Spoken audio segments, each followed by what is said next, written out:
So theorem 6.3 में given है, if in two triangles corresponding angles are equal then their corresponding sides are in the proportion and hence the two triangles are similar. तो इसमें जो है हमें दे रखा है कि कोरेस्पॉन्डिंग एंगल्स इक्वल हैं, यानी कि एंगल ए जो एंगल डी के इक्वल है, angle B is equal to angle C and angle C is equal to angle F.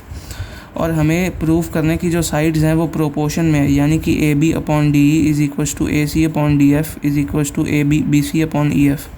तो हमें साइड्स प्रोपोर्शन में प्रूव करनी है, और अगर साइड्स प्रोपोर्शन में आ गई तो by S S S we can say that these two triangles will be similar. तो स्टार्ट करते हैं। तो पहले तो हमने एक कंस्ट्रक्शन कर ली, हमने एक पॉइंट एज्यूम कर लिया P जो कि डी ई पे लाई करता है और दूसरा Q जो कि डी एफ पे लाई करता है, सच दैट कि जो डी पी है वो ए बी के बराबर है और डी क्यू जो है वो ए सी के बराबर है, और हमने जो है पी क्यू को ज्वाइन कर दिया। तो अब जो है एंगल ए एंगल डी के बराबर है, angle A is equal to angle D, और डी पी जो है वो ए बी के बराबर है एंड ए सी जो है डी क्यू के बराबर है बाय कंस्ट्रक्शन। तो ये जो है तीनों चीज़ें सेटिस्फाई करती हैं। So triangle A B C will be congruent to triangle D P Q by side angle side, क्योंकि ये साइड आ गई और ये साइड, ये एंगल और ये एंगल एंड ये साइड और ये side. So by S A S we can say that these two triangles are congruent. तो अब ये जो दो ट्रायंगल्स कॉन्ग्रुएंट आ गई, so we can say that कि जो एंगल बी है वो एंगल पी के बराबर आएगा। लेकिन हमें एक और चीज़ गिवन थी कि एंगल बी जो है वो एंगल ई के बराबर है, ये चीज़ हमें गिवन थी। तो एंगल बी जो है वो ई के बराबर भी है और एंगल बी जो है वो डी पी क्यू के बराबर भी है, डी पी क्यू के बराबर। तो एंगल ई जो है एंगल ई वो एंगल इस एंगल के बराबर आ जाएगा, यानी कि angle D P Q is equal to angle D E F. तो इसका मतलब है कि अगर ये दोनों एंगल्स आपस में इक्वल आ गए तो पी क्यू जो है वो पैरेलल आ जाएगा ई एफ के। तो अगर तो पी क्यू पैरेलल आ गया ई एफ के, so by B P T theorem we can say that by B P T we can say that D P upon P E, D P जो है upon P E is equal to D Q upon Q F आ जाएगा, क्योंकि sides proportion में होंगी bye B P T. तो अब तो हमारे पास ये क्वांटिटी आ गई, तो इसे हम कैसे सॉल्व कर सकते हैं कि हमने जो है इसका रेसिप्रोकल कर दिया। पहले तो हमने लिख दिया P E upon D P is equal to Q F upon D Q, और उसके बाद जो हमने +1 किया दोनों तरफ, तो हमें ये क्वांटिटी मिलेगी D E upon D P is equal to D F upon D Q. तो अब तो हमें ये क्वांटिटी मिल गई है, तो डी पी को हम जो है रिप्लेस कर सकते हैं ए बी के साथ। तो डी पी को हमने रिप्लेस कर दिया, तो D P upon D E आ गया is equal to D Q upon D F आ गया। तो डी पी को हम रिप्लेस कर सकते हैं ए बी के साथ और डी क्यू को हम रिप्लेस कर सकते हैं ए सी के साथ। तो हमारे पास आ जाएगा A B upon D E is equal to A C upon D F. Similarly अगर हम हमने पी क्यू कंस्ट्रक्ट किया था और हम जो है एम एन भी कंस्ट्रक्ट कर सकते हैं। सिमिलरली एक लाइन यहाँ पे भी कंस्ट्रक्ट कर सकते हैं और हमें प्रूव कर सकते हैं कि जो ए बी है A B upon D E वो B C upon E F के बराबर आ जाएगा। तो अगर इस इक्वेशन और इस इक्वेशन को हम पकड़ें तो हम बोल सकते हैं कि A B upon D E is equal to B C upon E F is equal to A C upon D F. तो यानी कि ये वाली ट्रायंगल की साइड्स अपॉन ये वाली ट्रायंगल की साइड्स, ये दोनों प्रोपोर्शन में होंगी, ये दोनों ट्रायंगल की साइड।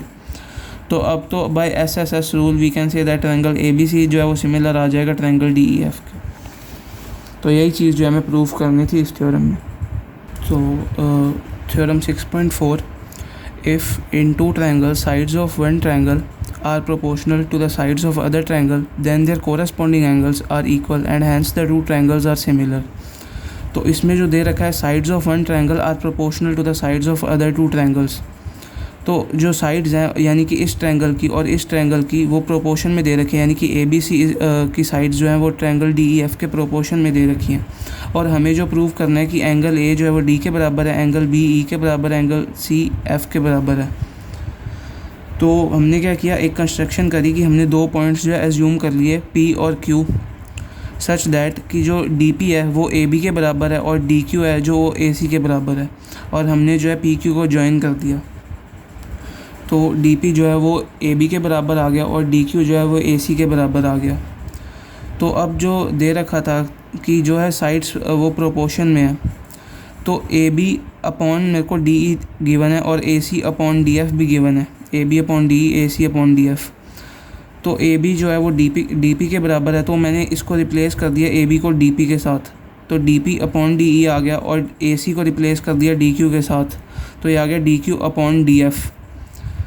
तो सिंस जो छोटी साइड अपॉन बड़ी साइड, छोटी साइड अपॉन बड़ी साइड, तो ये साइड जो है वो प्रोपोर्शन में आ गई। So by converse of B P T I can say that P Q जो है वो पैरेलल आ गया ई एफ के, P Q is parallel to E F. और अगर तो पी क्यू जो है पैरेलल आ गया ई एफ के, तो ये वाला एंगल और ये वाला एंगल, ये वाला एंगल और ये वाला एंगल वो इक्वल हो जाएंगे because they are corresponding angles.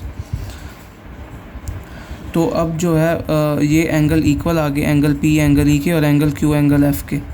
So now we can say that triangle D P Q जो है, D P Q is similar to triangle D E F because ये जो दो एंगल्स थे वो इक्वल थे।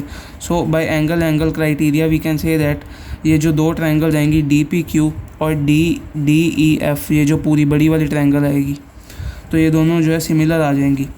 तो अगर तो ये ट्रायंगल सिमिलर आ गई तो इसका मतलब है कि जो इनकी साइड्स होंगी वो प्रोपोर्शन में होंगी, यानी कि D P upon D is equal to D Q upon D F is equal to P Q upon E F. तो इतना क्लियर हो गया होगा। तो अब जो है हम एक चीज़ करते हैं कि अगर मैं इन दोनों को पिक कर लूँ, डी पी अपॉन डी और P Q upon E F को, तो ये दोनों जो है प्रोपोर्शन में आएंगी। और मेरे को एक चीज़ गिवन है कि डी पी जो है वो ए बी के बराबर है, तो ये आ जाएगा A B upon D is equal to P Q upon E F.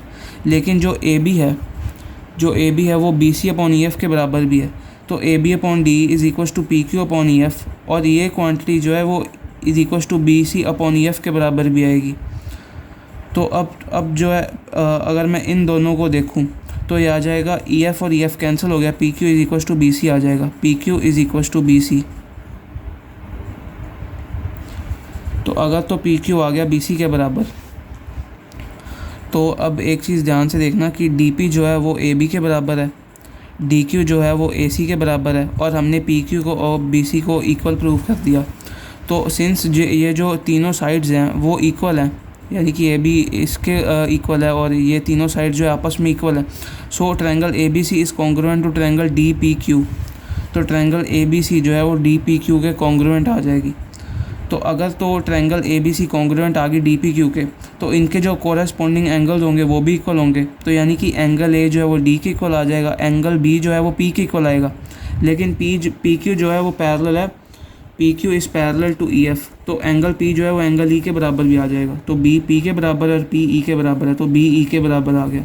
Similarly angle C जो है वो क्यू के बराबर है और क्यू एफ के बराबर है, तो सी जो है एफ के बराबर आ गया। और यही चीज़ जो है हमें प्रूव करनी थी। तो अगर तो एंगल्स जो हैं सारे सेम आ जाए या दो एंगल्स भी सेम आ जाए, तो ट्रायंगल ए बी सी जो है वो सिमिलर आ जाएगा डी ई एफ के। तो हमें जो है यही था थ्योरम में। तो थ्योरम 6.5 में गिवन है, if one angle of a triangle is equal to one angle of the other triangle and their sides including these angles are proportional, then the two triangles are similar. यानी कि अगर मुझे given है कि A B upon D E is equal to A C upon D F, तो ये एक quantity given है और एंगल ए जो एंगल डी के गिवन है, then I can say that कि ट्रायंगल ए बी सी जो है वो सिमिलर होगा डी ई एफ के। ये हमें प्रूफ करना है। तो इसमें जो है फर्स्ट स्टेप होगा हमारा कि हम कंस्ट्रक्शन करेंगे जिसमें हमने दो पॉइंट्स एज्यूम किए, डी ई पे पी एज्यूम किया और डी एफ पे क्यू एज्यूम किया, सच दैट कि जो डी पी है वो ए बी के बराबर आएगा और डी क्यू जो है वो ए सी के बराबर आएगा। तो हमने पी क्यू को ज्वाइन कर दिया, तो ये हमारी कंस्ट्रक्शन थी, A B is equal to D P, A C is equal to D Q. तो हमें बेसिकली जो प्रूव करना है कि ट्रायंगल ए बी सी है वो सिमिलर होना चाहिए ट्रायंगल डी ई एफ के। तो हम क्या करेंगे कि पहले हम प्रूव कर देंगे कि ट्रायंगल ए बी सी जो है वो कॉन्ग्रुएंट आएगा ट्रायंगल डी पी क्यू के, and then we will show that कि ट्रायंगल डी पी क्यू जो होगा वो सिमिलर होगा ट्रायंगल डी ई एफ के। तो इसके बाद जो है हम लिख सकते हैं कि ट्रायंगल ए बी सी जो होगा वो सिमिलर होगा डी ई एफ के। तो हम जो है सॉल्व करते हैं। तो अब जो है एंगल ए डी के बराबर है, ये चीज़ हमें गिवन है, और ए बी जो है डी पी के बराबर आएगा by construction, and A C is equal to D Q by construction. तो साइड एंगल साइड रूल से we can say that triangle A B C is congruent to triangle D P Q by side angle side. Triangle A B C is congruent to triangle D P Q by side angle side. तो अब जो हमने congruency prove कर दिया, तो हमें एक चीज़ और गिवन है कि A B upon D is equal to A C upon D F. तो ये चीज़ गिवन है। अब जो है ए बी डी पी के बराबर है, तो मैं ए बी को रिप्लेस कर सकता हूँ डी पी के साथ और ए सी को डी क्यू के साथ। तो ये आ जाएगा D P upon D is equal to D Q upon D F. तो अगर तो ये चीज़ होल्ड करती है तो we can say that P Q is parallel to E F by converse of B P T. तो पी क्यू जो है वो पैरेलल आ जाएगा ई एफ के by converse of B P T. तो अगर तो पी क्यू जो है पैरेलल आ गए ई एफ के, तो ये एंगल और ये एंगल, ये एंगल और ये एंगल ये आपस में इक्वल आ जाएंगे, यानी कि angle P is equal to angle E and angle Q is equal to angle F because of corresponding angles. तो अब जो है हमारे पास एक और चीज़ आती है कि ये एंगल और ये एंगल और ये एंगल और ये एंगल तो आपस में इक्वल है, तो हम बोल सकते हैं कि ट्रायंगल डी पी क्यू जो है वो सिमिलर आ जाएगा डी ई एफ के बाय एंगल एंगल क्राइटेरिया। तो ट्रायंगल डी पी क्यू वो सिमिलर आ जाएगा डी ई एफ के बाय एंगल एंगल क्राइटेरिया। तो अब जो है डी पी क्यू इस जो है ट्रायंगल के साथ भी सिमिलर है और डी पी क्यू जो है इस एंगल ट्रायंगल के साथ कॉन्ग्रुएंट है। तो हम जो है डी पी क्यू को रिप्लेस कर सकते हैं ट्रायंगल ए बी सी के साथ, क्योंकि ये दोनों ट्रायंगल जो हैं आपस में कॉन्ग्रुएंट है, ये हमने प्रूव कर दिया था पहले। तो ट्रायंगल ए बी सी आ जाएगा similar to triangle D E F. तो यही चीज़ जो हमें प्रूव करनी थी, triangle A B C is similar to triangle D E F.